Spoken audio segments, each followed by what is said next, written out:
You've been playing Helldivers all wrong. I see you out there. You're checking the latest tier list. You're arguing on forums about which gun has the optimal time to kill. You're equipped in the railgun and the shield pack, dropping into missions with the grim determination of a space accountant filing Liberty's tax returns. And you know what? You're probably winning. But are you having fun? I'm talking about the kind of fun that makes you laugh so hard you can't breathe, even as a charger sends you into low orbit. The kind of fun that comes from embracing chaos, from looking at a perfectly good plan and saying, you know what this needs? More explosives, and probably some friendly fire. Today, we're throwing the meta into the trash. We're ignoring the efficiency. We are diving headfirst into the most stupidly fun, gloriously dumb, and absolutely chaotic builds that Super Earth has to offer. Because true heroes know that chaos and laughter are the best weapons in our arsenal. So grab your helmet, disable your brain safety protocols, and get ready to have some real fun. Alright, first up, we have a build I like to call the Pan-Fire Patriot, or maybe the Walking War Crime. This is for those who believe that any problem can be solved as long as you apply enough fire. Here's your loadout. Your primary, obviously the Coyote. For your secondary, you want something that's quick to handle anything that gets through the flames, so like the P90 Redeemer is a solid choice. For your grenade, it has to be the Incendiary, because we are committed to the bit, and you also want armor that reduces the amount of fire damage you take, like the Blade of Federation set. Now for the stratagems. This is where the magic happens. First, you're taking the 500 kg bomb. This isn't for strategic positioning, it's for panic-fueled, uncontrolled situations where you really need an area cleared fast. Next, you're bringing the orbital napalm barrage, because the fire on the ground should match the fire in your heart. Then you want to bring the flame sentry, as to keep guard of you, but also keep the line of fire being produced always available when needed. And finally, to give you the full sense of confidence you all need for this, is the incendiary mines. You might be thinking, that's just a fire build. Oh no, my friend, it's a lifestyle. The goal isn't just to kill bugs, it's to turn every mission into a planet-wide barbecue where everything, including your teammates and occasionally yourself, is on the menu. The gameplay is simple. Find the biggest swarm of termites you can, chuck a napalm barrage that way, then chuck a flame sentry and mines near their reinforcement points, then watch the world burn. The screen fills with flames, the sound of sizzling titan is your victory song. When the charger shows up, do you kite it? Do you use an anti-tank weapon? No. You throw a wall of napalm behind it and then use your primary, grenades and stratagems to roast his face. It's surprisingly effective, and even when it's not, it's kind of hilarious. Now, the incendiary mines are the key to the sheer stupidity of this build. You're not using it to protect yourself, but rather create a constant firewall that bugs have no choice but to run through. You're using it to block off bug breaches just as it opens, raining fire from above and from the ground. You're using this to kite them into coming to you, to which you then funnel them with the flame sentry, and then the orbital barrage, and then primary, and then repeat until pretty much nothing is left. There's a moment of pure joy when your entire squad is pinned down, and you just come flying over a rock, flamethrower blazing, and turning a hopeless defense into a fiery mess where nobody can see anything. You will absolutely cause as many problems as you solve. Your friends will probably scream your name, sometimes in R, mostly in terror, but you'll be laughing. You'll be the reason the debrief screen shows an astronomical amount of friendly fire damage, and you'll wear that stat like a badge of honor. Now, are you the kind of person who thinks reloading is for cowards? Do you believe that the solution to any problem is the overwhelming amount of lead sent downrange? Then welcome home.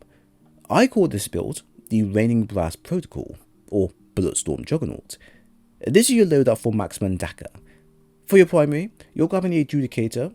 We're not here for subtlety, of course. For your secondary, you need a different flavor of chaos, so we're taking the P90 Redeemer for the sweet bullet hose mini. Grenade? Go for impact. We want instant gratification. For stratagems, we're doubling down.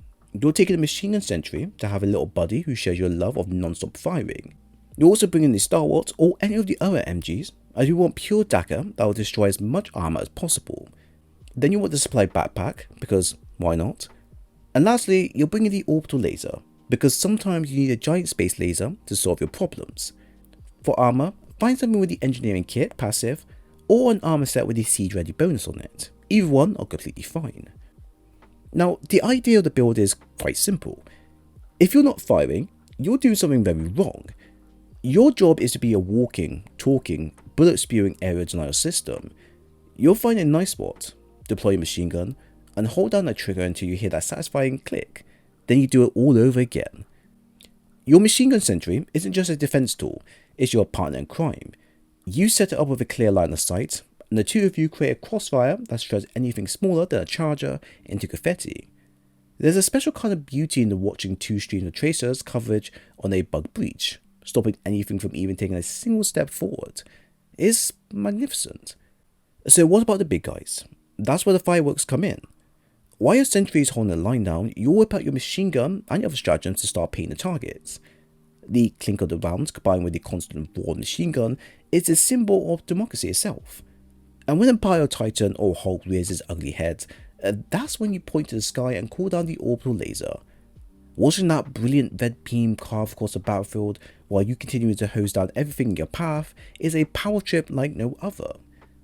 This build is fun because it makes you feel like an 80s action hero. You're not tactical, you're not flanking, you are the front line.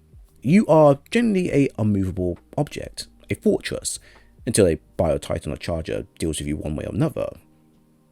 You will run out of ammo constantly, of course, and you will accidentally shred teammates who walk in front of you, but you will be responsible for a kill count that borders on the obscene, and you'll do it with a giant stupid grin on your face, because, of course, who wouldn't?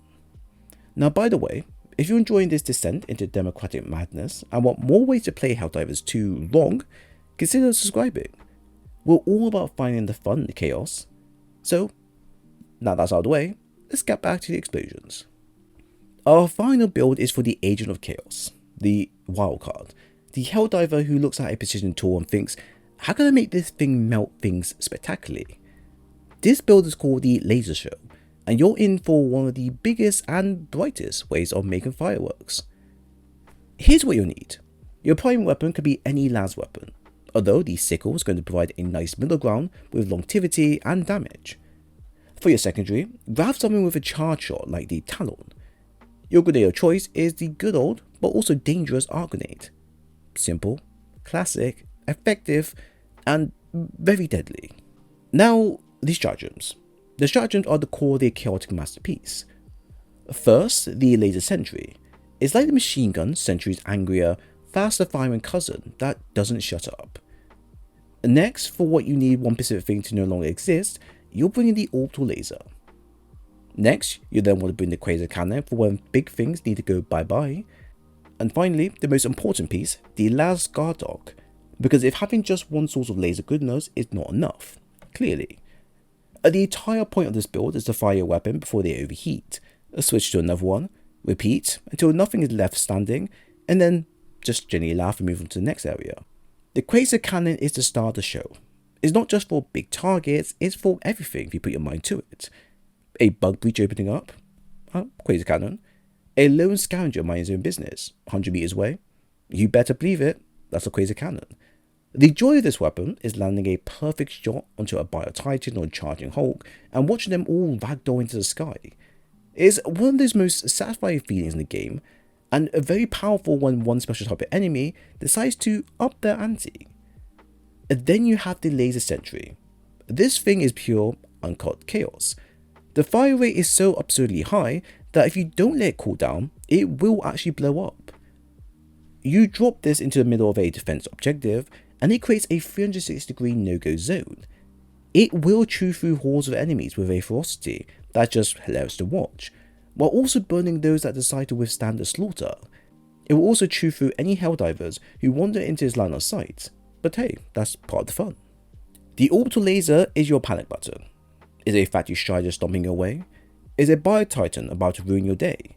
Just point, click, and watch as a giant laser from God come to solve your problems. No aiming, no charging, just instant target destruction. It's the perfect complement to your otherwise messy arsenal. And the guard dog is your ticket to endless fun. You get to double your firepower by simply having it active on your back, and it will be your closest friend when all your other friends have died a horrible, miserable death.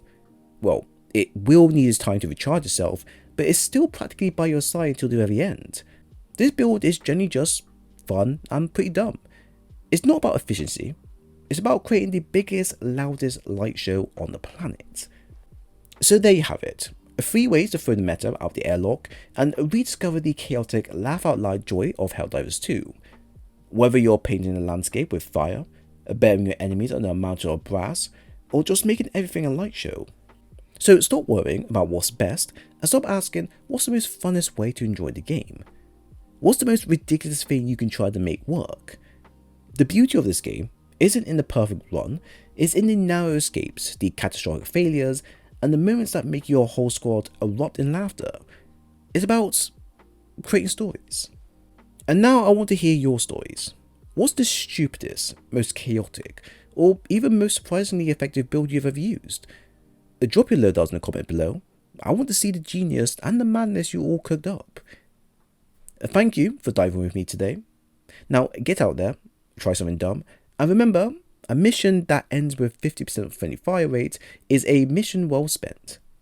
Stay safe, and once again, thanks for watching, and I hope to see you all again soon, Helldivers.